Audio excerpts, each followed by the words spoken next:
Buenas noches, hermanos. Pues vamos a continuar con nuestro curso de Biblia que hemos interrumpido durante varias semanas, pero vamos ya a continuarlo. Estábamos hablando la última vez, ¿verdad? Antes de Semana Santa, estábamos hablando sobre las plagas que se van dando en Egipto, y veíamos, ¿verdad? Íbamos leyendo de manera general cada una de las plagas y explicábamos cuál podría ser su enseñanza, ¿no? Su aplicación espiritual. Decimos que las plagas pues son advertencias que Dios va dando en medio de la historia a aquellos que se han esclavizado, aquellos que optan por la esclavitud. Las plagas son una serie de mensajes, ¿verdad?, para que el que vive en la esclavitud cambie de vida, ¿no? Obviamente cada plaga pues va incrementándose, cada plaga se va haciendo cada vez más fuerte, más intensa, y obviamente pues cada plaga pues trae consecuencias más fuertes, porque ciertamente cuando uno se esclaviza a algo, en la medida que va pasando el tiempo, pues va creciendo, ¿verdad?, su destrucción, va creciendo esa destrucción que la misma esclavitud va realizando en nuestra vida.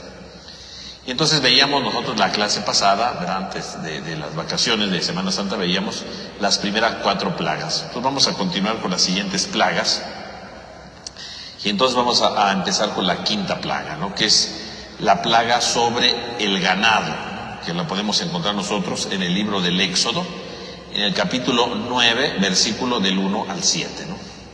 El libro del Éxodo, capítulo 9, del 1 al 7. Entonces, dice así, ¿no? Yahvé le dijo a Moisés: preséntate al faraón y dile: así dice Yahvé, el Dios de los hebreos, deja salir a mi pueblo para que me dé culto. Si te niegas a dejarlo salir y lo sigue reteniendo, la mano de Yahvé caerá sobre tus ganados del campo, los caballos, los asnos, los camellos, las vacas y las ovejas. Será una peste espantosa. Pero Yahvé distinguirá entre el ganado de Israel y el ganado de Egipto. No perecerá nada de cuanto pertenece a Israel. Yahvé fijó un plazo en los siguientes términos: mañana hará esto Yahvé en el país. Al día siguiente cumplió Yahvé su palabra y murió todo el ganado de Egipto, mas del ganado de los israelitas no murió ni una sola res. El faraón mandó averiguar y efectivamente del ganado de Israel no había muerto ni una res. Sin embargo, el faraón se obstinó y no dejó salir al pueblo. Entonces aquí tenemos esta 5ª plaga, que ahora va en referencia al ganado. Si ustedes ven, pues esto va creciendo, ¿no? Las anteriores plagas eran los moscos, las moscas, ¿no?, los tábanos. Pero ahorita ya empieza a haber muertes, ¿no? Empieza a haber la muerte del ganado. Obviamente que la manera como lo describe aquí el autor, pues es con una hipérbole, ¿no? Porque dice que murió todo el ganado. En realidad no murió todo el ganado. ¿Cómo sabemos? Pues porque en las siguientes plagas se habla de nuevo del ganado. Entonces, si hubiera muerto todo el ganado, no había habido ganado para las siguientes plagas, ¿no?, que fueron afectados. Por lo tanto, es una manera de decir que es amplia la plaga, ¿no? Ahora, esto nos habla entonces, sí, de una exageración del autor de todo el ganado, pero sí nos habla de que es dañada el ganado. ¿Y qué significa ser dañado el ganado? ¿Qué es el ganado?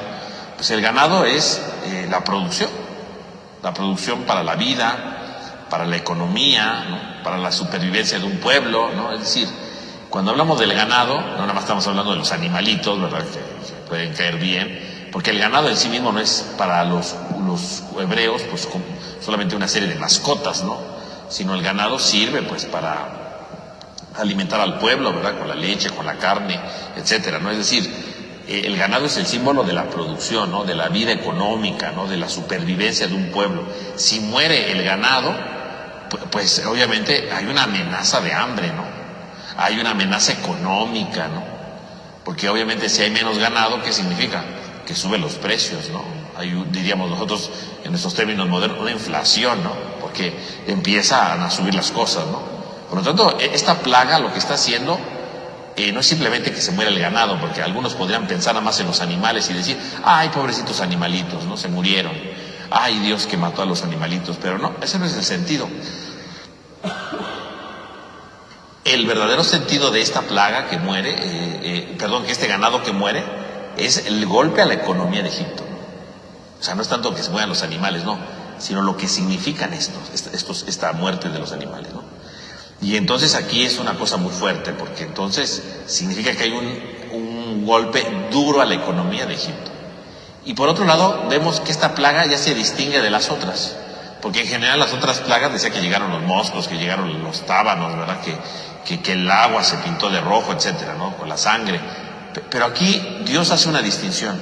Se va a morir el ganado de Egipto, pero no el de Israel. Dios empieza a hacer ya una diferencia, ¿no? Es decir, las plagas van creciendo en intensidad, pero entonces dice Dios, sí, va a crecer todo en intensidad, pero a partir de ahora, los únicos afectados van a ser los egipcios, no el pueblo de Israel. Dios empieza a hacer ya una distinción, ¿no? Entre el pueblo de Israel y los egipcios. Que sí va a venir una plaga, pero nada más van a ser afectados los egipcios, no los israelitas. A partir de la quinta plaga, entonces vemos cómo hay una distinción, ¿no? Hay una separación, ¿verdad? De estos dos, del daño de las plagas. Unos sí sufren el daño y otros no sufren ese daño, ¿no? Hay una distinción, cosa que anteriormente pues no se veía, ¿no? Porque en general se hablaba de que llegaban los moscos y todo, pero aquí sí que Dios ya no está dispuesto a que su pueblo sufra, ¿no? Y el faraón y los egipcios van a sufrir porque son el símbolo de la esclavitud. El mensaje de las plagas es para los opresores, no para los que son oprimidos, ¿no? Por eso empieza a ser la diferencia entre unos y otros, ¿no? Y entonces hay una distinción, diríamos nosotros, extraordinaria, ¿no? Porque ¿cómo es posible que solamente se mueran unos sin otros, ¿no? Aquí sí que Dios va haciendo esto, ¿no? Y entonces esto nos habla incluso el faraón, ¿verdad? Cuando dice que nada más van a morir los suyos, manda, ¿verdad? Cuando termina la plaga, a ver si es cierto, ¿no? Manda a ver si los de los israelitas murieron o no, y se dan cuenta que no murieron, ¿no? Los hebreos salvaguardaron bien su ganado, no les pasó nada, ¿no? Entonces quiere decir que el faraón empieza a ver que hay una distinción entre otros. Obviamente, ¿aquí de qué está hablando? Está muriendo, decíamos, lo importante para el pueblo, ¿no? Su economía, no está muriendo su economía, ¿verdad? Está atacando su economía. Quiere decir que cuando alguien cierra su corazón, como el faraón, quiere decir que entonces obviamente empieza a morir lo esencial para la vida. Cuando uno se empieza a ser esclavo con el paso del tiempo, ¿no? Cada plaga va creciendo porque efectivamente cada vez se va perdiendo más. El que opta por la esclavitud, llámese la que sea, hemos visto ejemplos aquí, ¿no? Ciertamente va perdiendo más cosas, ¿no? Por ejemplo, si yo me voy esclavizando a un estilo de vida y desatiendo lo que me corresponde, pues la propia esclavitud me va destruyendo, ¿no? Por ejemplo, si alguien quiere ser sacerdote, por ejemplo, ¿no? Y entonces entra al seminario y todo, ¿no? Pero si él se empieza a esclavizar, pues de ciertos privilegios, ¿no? Y de ciertas cosas, y entonces no le importa lo demás, sino solamente eso, pues con el paso del tiempo, pues se empieza a perder el ganado, se empieza a perder lo esencial para la vida, ¿no? Y ahí de repente alguien que pudiera decir, pues ya no me gusta hacer oración, un seminarista que diga que no le gusta hacer oración, ¿por qué? Pues porque está perdiendo lo fundamental de la vida. Alguien que no hace oración, un seminarista, pues ya se fregó el asunto, ¿no? Está perdiendo lo fundamental de su vida, ¿no? Está perdiendo lo esencial de su vida. ¿Por qué? Porque está esclavizándose a otras cosas y está desatendiendo a eso, ¿no? O en un matrimonio, ¿verdad? En un matrimonio, ¿verdad? Podríamos ver entonces cómo puede aferrarse, por ejemplo, a sus esclavitudes, ¿no? En un matrimonio, cuando alguien se empieza a esclavizar, ¿no? Con un coraje, ¿no? Porque en todos los matrimonios hay problemas, ¿no? Como en todos lados. Y de repente puede haber un coraje, ¿no? Que se vuelve más duro, ¿no? Que se vuelve más intenso. Y hay gente que se aferra a ese coraje, ¿no? Hay gente que se esclaviza a esa actitud, ¿no? Negativa. Y hay matrimonios que empiezan a guardar resentimientos por lo que les hicieron, ¿no? Es que un día me dijo esto, ¿no? Y nunca lo perdonan, ¿no? Porque todos los días lo tiene en su mente, ¿no? Y viven juntos y todo, y cuando puede se lo saca, ¿no? El problema es que a veces uno se empieza a esclavizar de ese coraje, ¿no? Se empieza a esclavizar de ese resentimiento, se empieza a obsesionar incluso con esa situación. Y cuando uno se esclaviza con eso, pues hay varias alertas, ¿no? Y de repente puede llegar esta, ¿no? Y se puede morir el ganado, ¿no? Es decir, se puede morir lo esencial para la vida, ¿no? Porque, ¿qué es algo esencial para el matrimonio? Por ejemplo, la confianza, ¿no? Alguien que se empieza a obsesionar con una falta del otro, empieza a morir poco a poco su confianza, ¿no? Llega un momento en el que dice, es que me hizo tal cosa, que no sé qué, y pasa el tiempo y dice, es que ya no le tengo confianza. Se está muriendo la confianza. ¿Por qué se muere la confianza? Pues porque a lo mejor me estoy obsesionando con algo. Me estoy esclavizando a algo, un coraje que llevo de años, ¿no? Y de repente ya no tengo confianza, ¿no? Es que como que ya no tengo ganas de hablarle, ¿no? Y entonces nos estamos esclavizando a cosas. Y entonces cuando me empiezo a esclavizar ese coraje, me empiezo a esclavizar a esas envidias, me empiezo a eso que viví, y en lugar de trabajarlo, en lugar de mejorarlo, a veces nos esclavizamos y con el paso del tiempo llega la pérdida de las cosas esenciales, ¿no? Es que ya no quiero hablarle, es que ya no quiero dialogar, es que ya no le tengo confianza, es que empiezan a perderse cosas que antes no se perdían. ¿Qué significa? Que esa esclavitud está propiciando en mí que crezcan esos corajes, esas situaciones que me alejan de lo importante y de lo valioso, ¿no? Es una esclavitud, ¿eh? Digo, pongo aquí este ejemplo de un coraje, pero puede ser cualquier cosa, ¿no? Y empezamos a perder lo vital, ¿no? O sea, si en un matrimonio se pierde la confianza, pues ya se vuelve el asunto, ¿no? Porque un matrimonio está fundamentado en la confianza, ¿no? Digo, está fundamentado en el amor, pero el amor en un matrimonio, una de las características del amor en el matrimonio, ¿cuál es? Pues la confianza. Si no tiene confianza, pues ya se echa a perder el asunto, ¿no? Entonces, la muerte del ganado significa que cuando uno se esclaviza a algo, con el paso del tiempo, muere el ganado, muere lo esencial para la vida, muere lo fundamental para subsistir. Y entonces de esto nos habla precisamente esta plaga, ¿no? Y vemos cómo el faraón al final, aunque ve que murieron los suyos y no murieron los de los israelitas, pues le da más coraje y cierra su corazón y dice, no lo dejo salir. O sea, el faraón sigue encerrado en su propio rencor, en su propia indiferencia, ¿no? Y entonces se encierra en sí mismo, ¿no? Y entonces viene la sexta plaga, que son las úlceras, ¿no? Son las úlceras. Y entonces dice, ¿no? Éxodo 9 del 8 al 12, esta es pequeñita, ¿no? Dice, Yahvé le dijo a Moisés y a Aarón, tomen 2 puños llenos de hollín del horno. Moisés los echará al aire en presencia del faraón y se convertirá en un polvo fino sobre todo el país de Egipto, y originará en hombres y ganados úlceras que se segregarán por todo el país y se originará y se convertirá en un polvo fino sobre todo el país de Egipto, y se originará en hombres y ganados úlceras que segregarán por todo el país de Egipto. Tomaron pues el hollín del horno, y presentándose ante el faraón, Moisés lo echó al aire, produciendo en hombres y animales úlceras con secreción de pus. Ni siquiera los magos pudieron permanecer ante Moisés a causa de las úlceras, pues las úlceras afectaron a los magos como a todos los demás egipcios. Pero Yahvé hizo que el faraón se obstinase y no le hiciera caso, tal como le había dicho Yahvé a Moisés. Entonces, ahí tenemos ahora las úlceras. Exactamente qué úlceras eran, pues quién sabe, ¿no? La palabra que habla ahí de la úlcera es muy compleja. Es una enfermedad de la piel, eso sí, ¿no? Bueno, hasta pus le sale, ¿no? Dice ahí. Es una infección terrible de la piel, ¿no? No sabemos exactamente a qué se refiere, ¿no?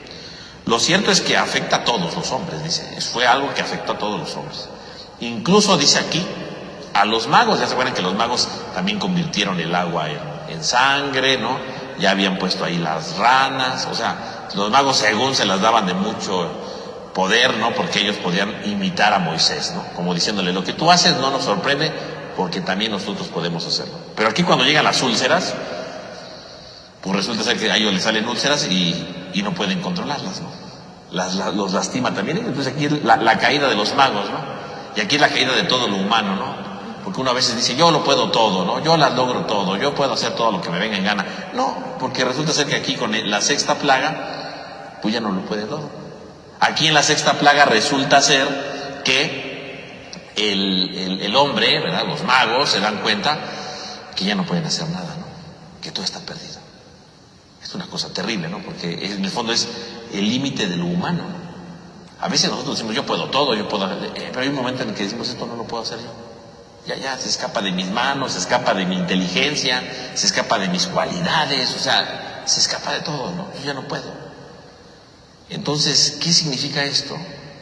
Significa, ¿verdad?, precisamente que los magos encuentran ahora sí su límite, ¿no? Y dice, no pudieron permanecer con Moisés, o sea, quiere decir que trataron de ir a ver a Moisés para ponérsela al brinco, pero pues ya no pudieron, ni siquiera pudieron permanecer con él. En cambio, Moisés y Aarón no les afectan las úlceras, ¿no? O sea, ellos permanecen con toda su dignidad y con toda su autoridad, cosa que la han perdido los magos. Los magos ya no tienen autoridad porque no pudieron detener en sí mismos las úlceras, ¿no? Ese límite del humano. El hombre se topa con sus límites luego, ¿no? Y yo creo que esta es una advertencia ahí para los magos, pero también indirectamente es una advertencia para el faraón. O sea, si los magos ya no pueden repetir lo que Moisés hace, significa que lo está sobrepasando, ¿no? La sexta plaga, en el fondo, ¿qué le está haciendo al faraón? No puedes todo en la vida, ¿no? Date por vencido. O sea, hay cosas que tú no puedes hacer, ¿no? Y el faraón, pues obviamente va a seguir en su soberbia, ¿no? Y yo creo que este es uno de los grandes peligros, ¿no? Porque la esclavitud a veces nos lleva a la soberbia, ¿no? De pensar que yo lo puedo todo, ¿no? O que yo puedo controlar todo, ¿no? Porque a veces nos hacemos esclavos de muchas cosas, ¿no? Y cuando alguien me dice, es que estás mal por esto, ¿qué decimos? No, yo cuando quiera lo dejo, ¿no? Yo cuando quiera lo hago. Y no es cierto. Aquí está el ejemplo, ¿no? Los magos estos que se aparecían ahí, según ellos tenían contacto con los dioses y podían hacer todo. Y aquí pues ya se dieron cuenta que no pueden todo. Las úlceras los atacaron y los derribaron. Fueron totalmente destruidos. O sea, en el fondo, ¿qué está diciendo el texto? El texto está diciendo que viene la plaga y entonces encuentran con sus límites. Y a veces yo creo que parte de la humildad de la vida es pues vencer nuestra soberbia y decir, pues hay cosas que no puedo hacer. Hay cosas que yo me equivoco, hay cosas que yo me fallo, hay cosas que soy incapaz de hacer. Y no por eso es que seamos malos, ¿no? Simplemente hay que reconocer eso. Pero el problema de la esclavitud es que a veces creemos que todo lo podemos seguir haciendo, ¿no? Creemos que todo lo dominamos, creemos que todo lo podemos seguir haciendo. Y no es cierto. Los magos no pudieron, como a veces nosotros no podemos. Las úlceras aparecen también a veces en nuestra vida, ¿no? Y no úlceras físicas, ¿no? Sino úlceras espirituales, ¿no? Que decimos, esto no lo puedo curar, ¿no? Esto yo no puedo, no puedo. A veces tendríamos que decir, es que de verdad esto me está destruyendo, ¿no? Porque una úlcera es algo que sale de la piel, ¿no? Y me va destruyendo, ¿no? La úlcera es algo que me va autodestruyendo, que me va autoflagelando, que me va acabando. Y a veces surgen las úlceras para decirnos, tú ya no puedes más. Date por vencido, pide ayuda, pide auxilio. Y no queremos, ¿no? ¿Cuántas personas, verdad, que son adictas a, no sé, al alcohol, por ejemplo? Llega un momento en que efectivamente son esclavos del alcohol y son úlceras en su vida, ¿no? Porque empiezan a autodestruirse y se dan cuenta que ya no pueden dejar el alcohol y sin embargo, pues deciden seguir, como el faraón sigue, ¿no? O sea, se dan cuenta que no pueden detenerse, se dan cuenta que no pueden frenarse y siguen, ¿no? Se siguen, son las úlceras, ¿no? O cuando alguien se llena de rencor, ¿no? El rencor, ¿verdad? Pasa el tiempo y a veces nos damos cuenta que no podemos perdonar a tal persona de plano nunca, ¿no? Creímos que podíamos, creímos que éramos fuertes, pero de repente llega la úlcera y dice, mira, tienes una úlcera en tu interior, ¿no? Espiritualmente hablando, porque este rencor te está destruyendo, ¿no? Este rencor te está carcomiendo, este rencor te está disminuyendo, este rencor no te está dejando ser feliz, ahí está la úlcera. Y sin embargo ahí seguimos de tercos, no, yo puedo. Ahí tendremos que decir, pues no puedo perdonar, necesito ayuda, ¿no? ¿Quién me puede ayudar para empezar a perdonar? Porque me estoy destruyendo, ¿no? Las úlceras destruyen, ¿no? Y a veces nos puede pasar esto, ¿no? Que nos vamos autodestruyendo, que nos vamos acabando. Por lo tanto, en primer lugar nos enseña esto. Y en segundo lugar, curiosamente, ¿verdad? Estas úlceras que nos destruyen, pues nos hablan de la autodestrucción del hombre, sí, por estas úlceras, porque no nos permiten ya seguir adelante, ¿no? Las úlceras nos impiden continuar, ¿no? Las úlceras nos impiden seguir con mayor fuerza, ¿no? Por eso el texto nos hace ver esto, ¿no? Estas enfermedades que no podemos continuar. Y luego viene la siguiente plaga, ¿no? Que es el granizo. Esta curiosamente es una plaga muy larga, ¿no? Que vamos a leer entonces en el capítulo 9, versículo del 13 al 35, ¿no? 13 al 35, a ver. Dice, bueno, esto es el capítulo 9 ya, ¿no? Dice así. Yahvé le dijo a Moisés, levántate de madrugada, preséntate a Faraón y dile, así dice Yahvé, el Dios de los hebreos, deja salir a mi pueblo para que me dé culto, pues esta vez voy a mandar a todas mis plagas contra ti, tus siervos y tu pueblo, para que sepas que no hay como yo otro en toda la tierra. Porque si yo hubiera extendido mi mano y te hubiera herido con peste a ti y a tu pueblo, ahora ya habrían desaparecido de la tierra.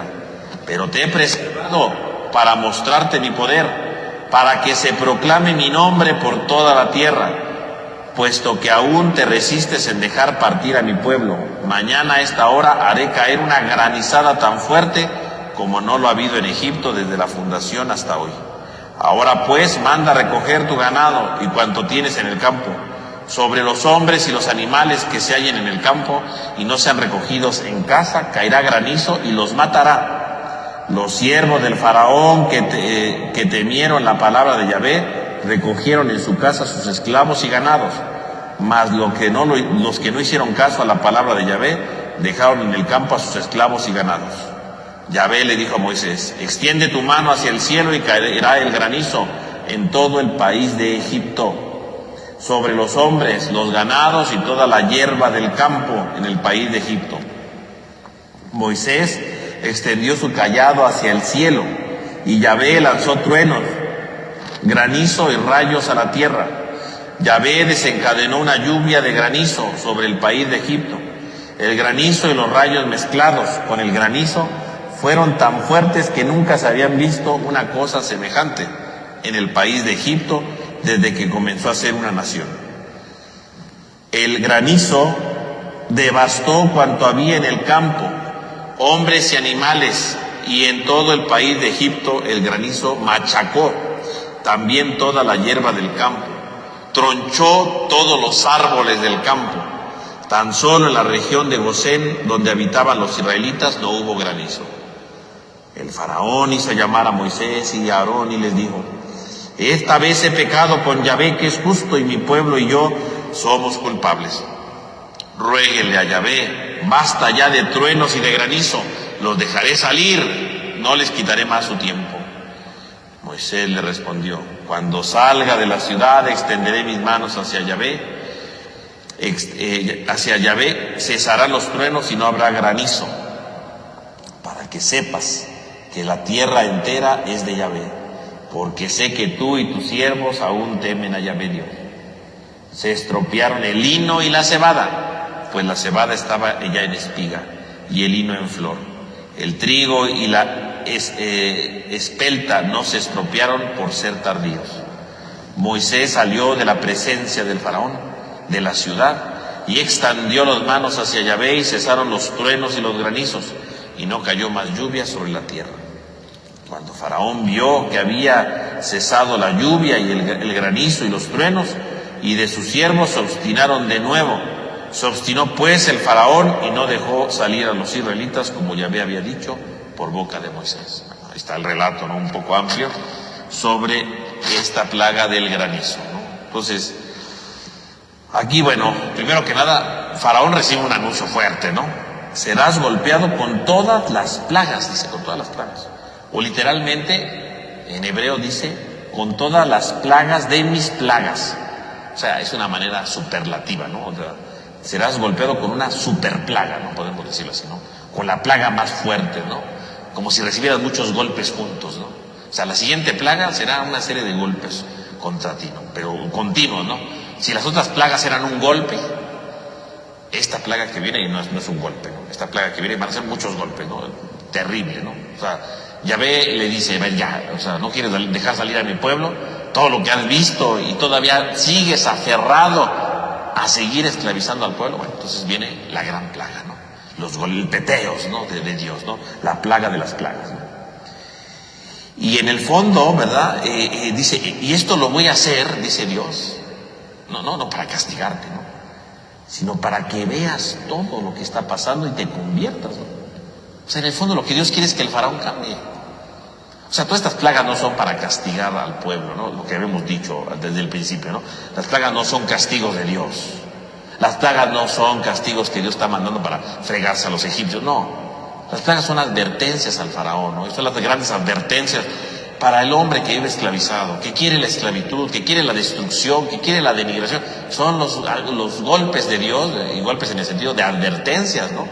Para que el hombre cambie, para que el hombre sea mejor, para que el hombre se transforme, para que el hombre renueve su vida. Eso es lo importante, ¿no? Que el hombre cambie ya, que el hombre sea diferente, que el hombre se renueve, que el hombre se levante. que el hombre empiece una vida totalmente nueva, totalmente transformada, que ya no iba atrapado en lo que antes vivía. Una historia nueva en su historia, en su realidad, ¿no? En el fondo Dios lo que hace con las plagas es cambiar. Dios le dice, te voy a mandar la plaga más fuerte, pero pues a ver si ya cambias, ¿no? O sea, lo que Dios quiere es que el faraón cambie, ¿no? Que el faraón sea mejor, que haya una transformación en su interior, que se salve. Dios quiere que el hombre se salve, no quiere que el hombre se pierda, que se destruya, no. Dios quiere nuestra salvación.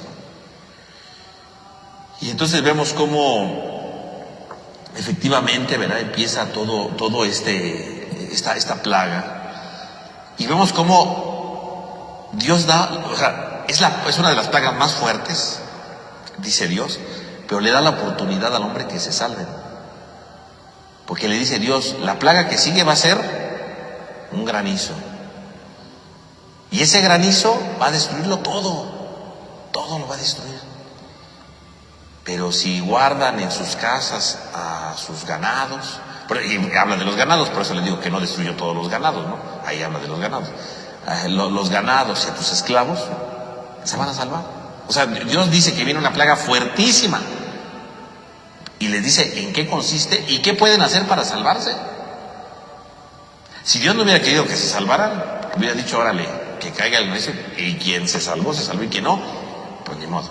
Y no, previene y dice, mira, quien quiera salvarse, adelante, ¿no? Y vemos cómo dice, los que temieron a Yahvé, guardaron sus animales y guardaron a sus esclavos, para que no pasara nada. Y los que no, pues les cayó el granizo, ¿no? Pero si ustedes se dan cuenta, Dios está previniendo. O sea, Dios sabe que la plaga que viene es durísima, es fortísima. Y ante eso lo único que puede hacer es prevenirlos. Obviamente, ¿quién va a salvarse? El que tiene temor de Dios, ¿no? El que está atento a lo que Dios dice, ¿no? Y entonces los que temieron a Dios, dice, guardaron sus cosas. Y los que no, dijeron, no pasa nada. Bueno, pero Dios los advirtió, no puede decir, ay, es que se murieron, ay, es que qué triste, ay, ¿por qué Dios hizo eso? No, Dios les previno, dijo, va a pasar esto. Y hay quienes aceptaron la invitación y quienes no. Pero en el fondo Dios lo que hace es, dense cuenta de lo que viene, cambien de vida. Es una advertencia para cambiar de vida. Y entonces, ¿verdad?, viene el granizo, ¿verdad? Y el granizo en el fondo, ¿qué es? El granizo, bueno, dice, lo describe ahí con todo lo que implica, ¿no? Relámpagos, truenos, rayos, granizo y fuego, ¿no? Habla de todo esto en la plaga, ¿no? Y entonces, ¿qué significa todo esto? Bueno, pues en primer lugar, los relámpagos, ¿no? ¿Qué son los relámpagos? Los relámpagos, ¿verdad? Son los rayos, ¿verdad? Que la luz que se ve, ¿no? Y entonces, ¿qué vendría siendo los relámpagos, no? Pues los relámpagos, pues es la apertura de las nubes, ¿no? Donde se refleja la luz que deja escapar, ¿no? Por lo tanto, los relámpagos vendrían siendo una especie de luz, ¿no?, en medio de lo que viene. Es una advertencia de lo que viene. Es como cuando va a llover y de repente uno ve relámpagos, dice, ay, va a llover, ¿no?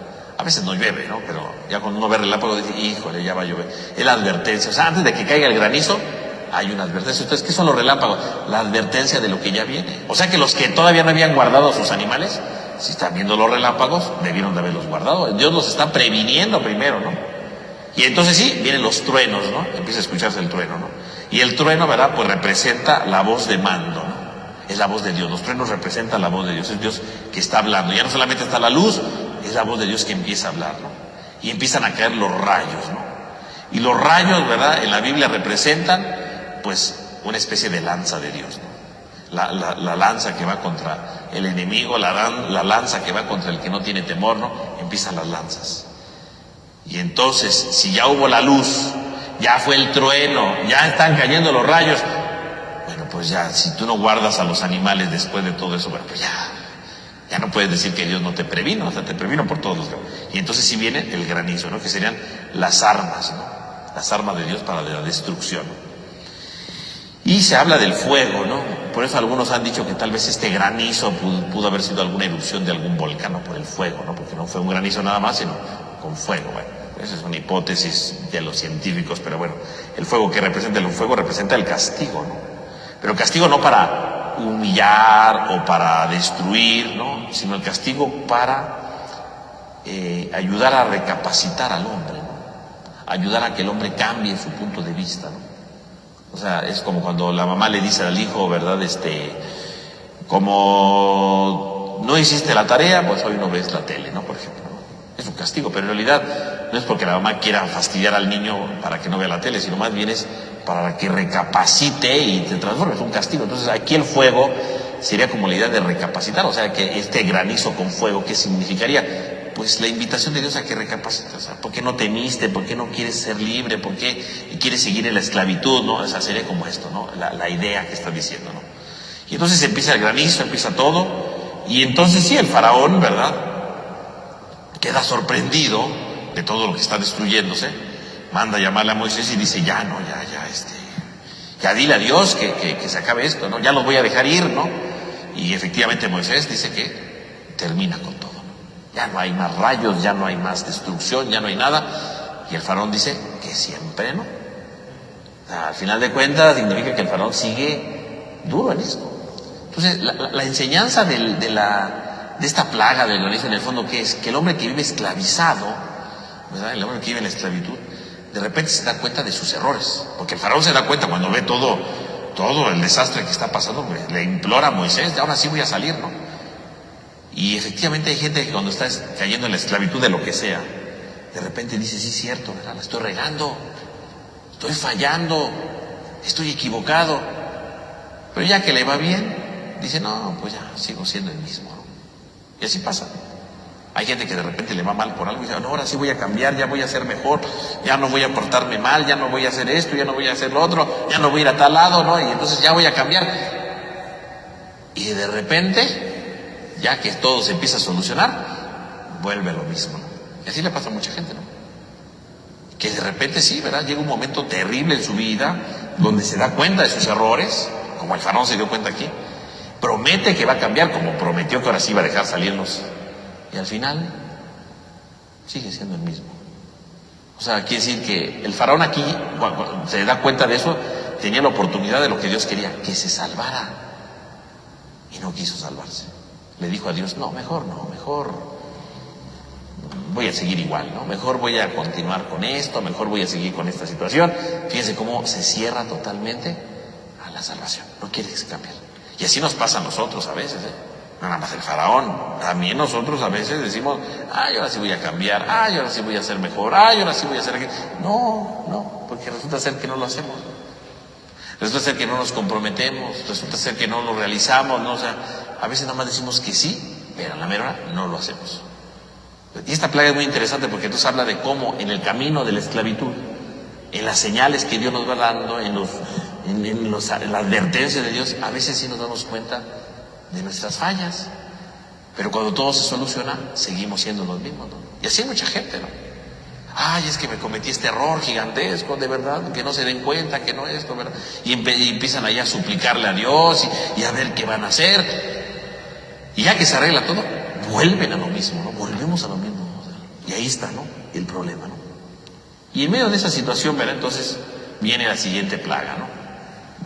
Viene la octava plaga, que son las langostas, ¿no? Que ya están en el capítulo 10, ¿no? Las langostas. Y entonces dice, ¿no? Las langostas, capítulo 10, del 1 al 20, ¿no? Son 20 versículos, también es un relato amplio, ¿no? Dice, Yahvé dijo a Moisés, preséntate al faraón, porque yo le he hecho obcecarse a él y sus siervos para realizar mis signos en medio de ellos, y para que puedas contar a tu hijo y a tu nieto cómo manejé a Egipto y los signos que realicé en medio de ellos. Así sabrán que yo soy Yahvé. Moisés y Aarón se presentaron ante el faraón y le dijeron, así dice Yahvé, el Dios de los hebreos, ¿hasta cuándo te resistirás a humillarte ante mí? Deja salir a mi pueblo para que me dé culto. Si te niegas a dejarlo salir a mi pueblo, mañana traeré las langostas sobre tu territorio y cubrirán la superficie de la tierra, de tal modo que no podrá verse el suelo.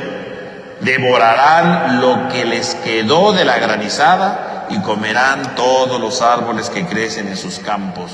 Llenaré sus casas, las casas de tus siervos, de todas las casas de Egipto. Ni tus padres ni tus abuelos nunca vieron una cosa así, desde que habitan en la tierra hasta hoy. Moisés se retiró y salió de la presencia del faraón. Los siervos del faraón le dijeron: ¿hasta cuándo nos vas a tener así, con este lazo hacia nosotros? Deja salir ya esa gente y que le dé culto a Yahvé su Dios. ¿Aún no te has dado cuenta que Egipto se está arruinando? Hicieron volver a Moisés ante el faraón y éste les dijo: vayan a dar culto a su Dios. ¿Pero quiénes van a ir? Moisés respondió: iremos con nuestros niños y nuestros ancianos y nuestros hijos y nuestras hijas, y con nuestras ovejas y nuestras vacas, pues tenemos que celebrar la fiesta de Yahvé. Entonces les dijo: que Yahvé esté con ustedes, lo mismo que yo voy a dejarlos salir con sus pequeños, a la vista de sus malas intenciones. No lo permitiré. Salgan si quieren los varones solos y denle culto a Yahvé, pues eso es lo que buscan, y los echarán de la presencia del faraón. Y los echaron de la presencia del faraón.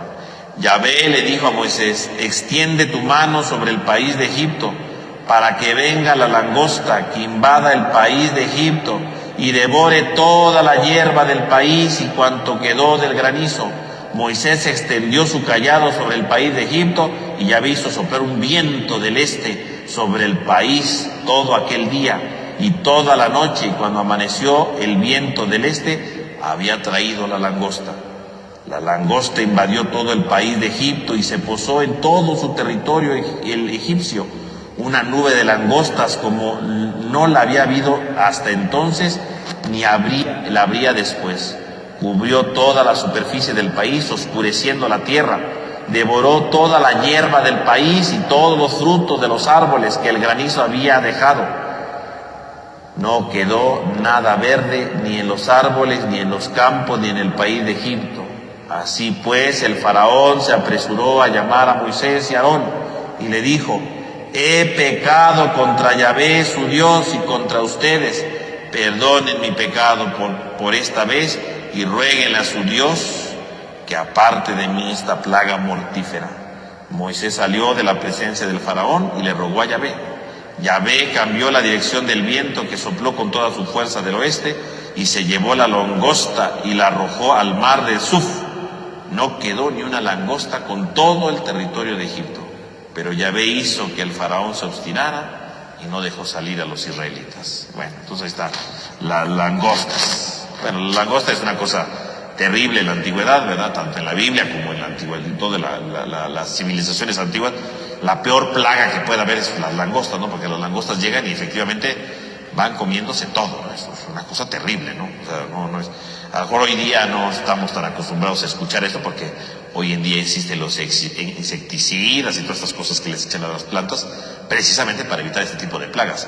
Pero la langosta es una plaga terrible, ¿no? A donde llega, se comen todo, destruyen todo, ¿no? O sea, es una cosa terrible lo que se habla, ¿no? Es un símbolo de la calamidad, ¿no? De la calamidad. Y efectivamente, como dice, que era como una nube, porque las langostas vienen, ¿verdad? Todas juntas y efectivamente es como una nube que cubre el sol, ¿verdad? De toda la plaga que hay. O sea, es una cosa impresionante, ¿no? Para ellos, ¿no? Entonces, vemos cómo Dios, ya vino el granizo, no cambió, bueno, dice, bueno, pues otra vez vamos a ir, ¿verdad? Contra el faraón. Viene la siguiente advertencia, ahora con las langostas. Fíjense cómo las plagas han crecido, ¿no? O sea, no es nada la primera plaga con esto, ¿no? La primera plaga era que el agua se convirtió en sangre, ¿no? Y bueno, sí es algo terrible, pero vamos, no es que se afecte tanto. Pero que vengan las langostas. Las langostas es la destrucción de todo, ¿no? Las langostas es la destrucción absoluta de la realidad, ¿no? Las langostas no pueden quedar así. O sea, las langostas es un símbolo terrible, ¿no? O sea, trata de hacer ver que cuando el hombre no se convierte, destruye todo. O sea, en el fondo esta plaga ya no queda nada, ¿no? O sea, porque dice que todo lo verde que quedó después de la granizada, se lo comió la langosta. O sea, ¿qué quedó de Egipto? Nada, es la ruina de Egipto. Es la ruina de Egipto. O sea, Egipto quedó arruinado. Es lo que está diciendo el texto, teológicamente hablando, ¿no? O sea, el texto dice que el que se esclaviza, el que persevera en su esclavitud, pues destruye todo. No queda nada ya a su alrededor. Y cuando alguien se esclaviza a un mal sentimiento, pues con el paso del tiempo ese mal sentimiento crece tanto que destruye todo, destruye sus amistades, destruye su familia, va destruyendo todo, empieza a destruir todo, ¿no? Destruye confianza, destruye amores, destruye tantas cosas, ¿no?, que podemos tener, las destruimos todo. O sea, ya el faraón, o sea, después de esto pues no le queda nada, ¿no? O sea, después de ver cómo viene la langosta, le destruye todo, pues ya lo que el faraón tuvo que haber dicho, ya los voy a dejar salir, ¿no? Y de todo modo se va a obstinar, o sea, entonces obviamente va a venir cosas peores. O sea, uno podría pensar, ¿hay algo peor que ver tu país destruido? Pues sí, hay algo peor. Efectivamente hay algo peor. Porque uno dirá, bueno, ya se destruyó Egipto, ya es la ruina, está en ruinas, ¿no? Si ya no hay nada verde, si ya no hay cosechas, si ya no hay árboles, ya no hay para que coma el ganado. Pues Egipto está destruido. En realidad, esta octava plaga es la destrucción de todo. Ya no queda nada, ¿no? Y curiosamente uno dirá, no, pues después de eso ya no hay nada más, ¿no? O sea, si después de esto el faraón dice, no salen, ya diremos, no, pues ya ganó el faraón, ¿no? O sea, Dios mandó las langostas, se acaba de destruir pues el imperio egipcio, ¿no? Se acaba de destruir la ciudad egipcia. ¿Qué queda? Nada. Pues, y a pesar de eso el faraón se mantuvo firme, diríamos, el faraón ganó, ¿no?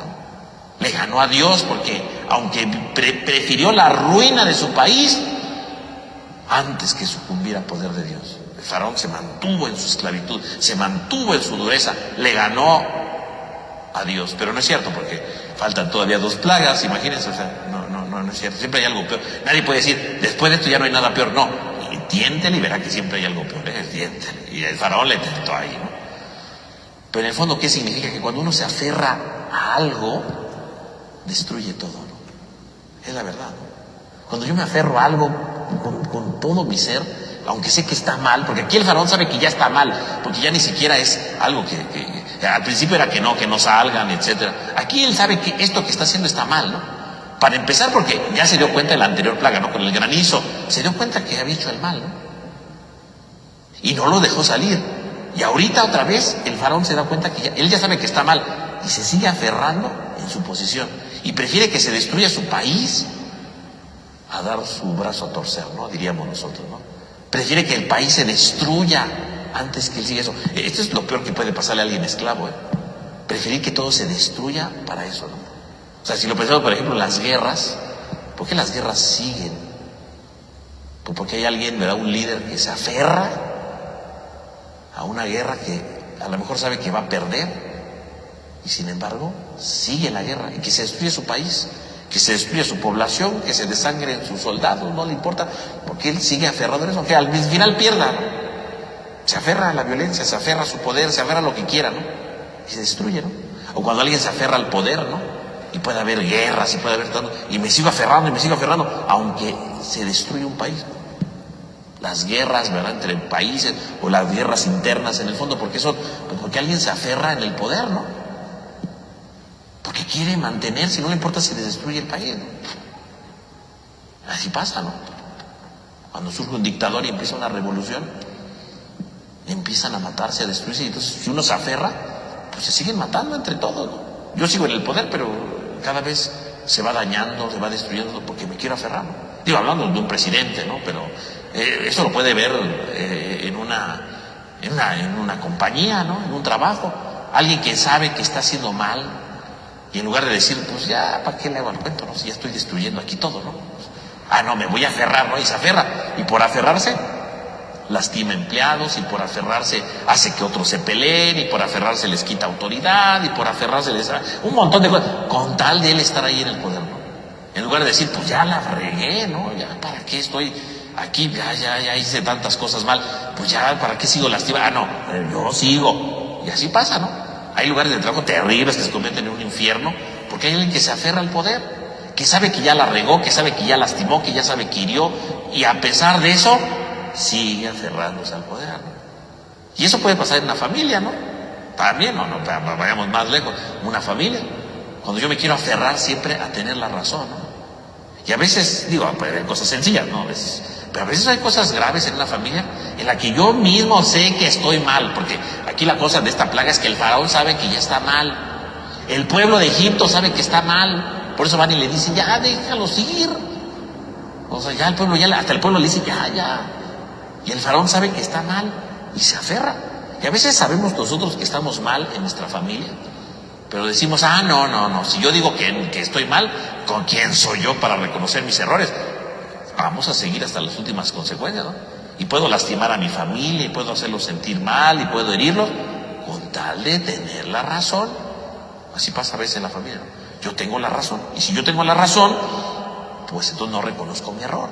Y si no reconozco mi error, bueno, entonces nos empezamos a lastimar, ¿no? Porque entonces unos me van a decir que no, yo voy a seguir en mi postura, otros dicen que me van a defender, ¿no? Y así empezamos, ¿no? Y queremos tener la razón siempre. O sea, esta plaga refleja a la persona que es capaz de destruir todo con tal de tener la razón, ¿no? El faraón fue capaz de destruir su propio pueblo con tal de tener la razón. No los voy a dejar salir, ¿no? Sabiendo que los tenía que dejar salir, sabiendo que él estaba mal, porque él sabía que estaba mal. La prueba está que cuando dice que si lo saca o no, van sus propios, los de Egipto, ya déjalo salir, ¿no?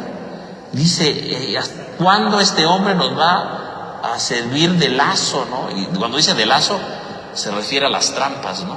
Así como cuando alguien pone una trampa para agarrar un animal, ¿no? Y el animal cae ahí en el lazo, lo amarra y se queda colgado, ¿no? O sea, los egipcios ven que Moisés es como una trampa de lazo, ¿no? Que los tiene atrapados a todos, con todas sus plagas.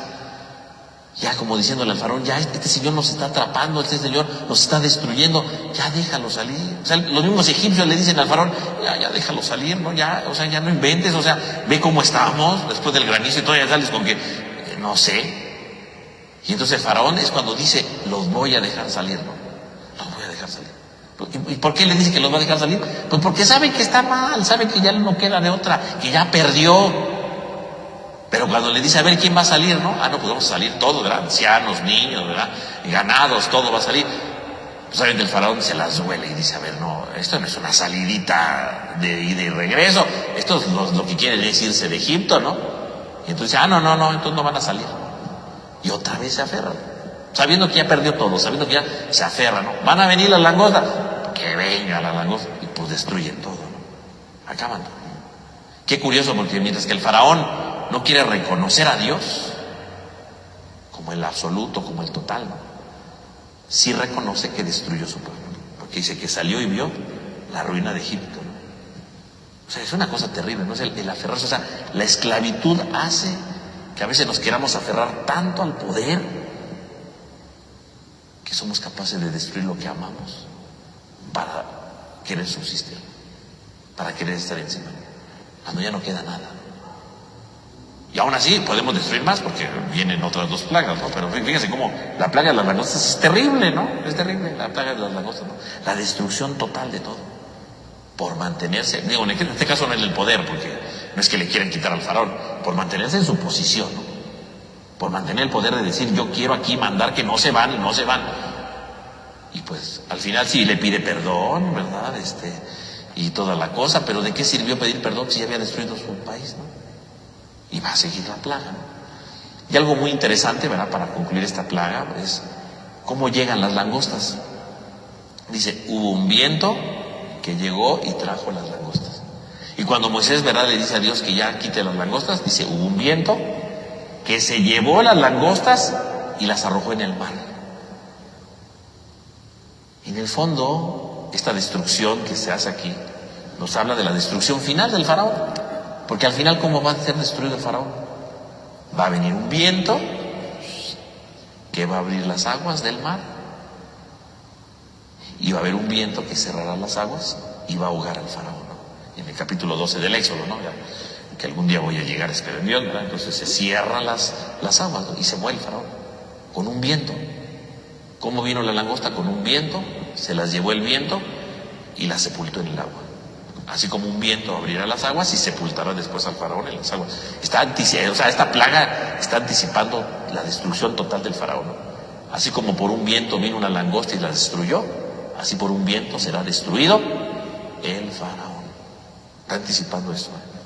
Fíjense que el texto es muy hábil, ¿no? Está anticipando esa realidad, ¿no? Por lo tanto, bueno, pues tendremos pues aquí esta octava plaga, ¿no?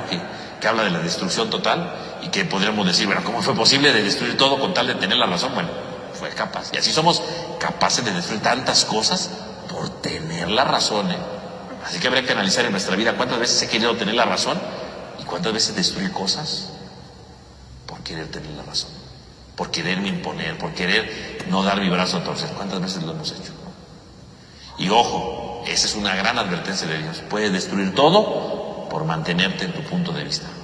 Y ese no es el final, porque después de eso faltan todavía 2 plagas. Pero bueno, pues ya se acabó el tiempo, ¿verdad?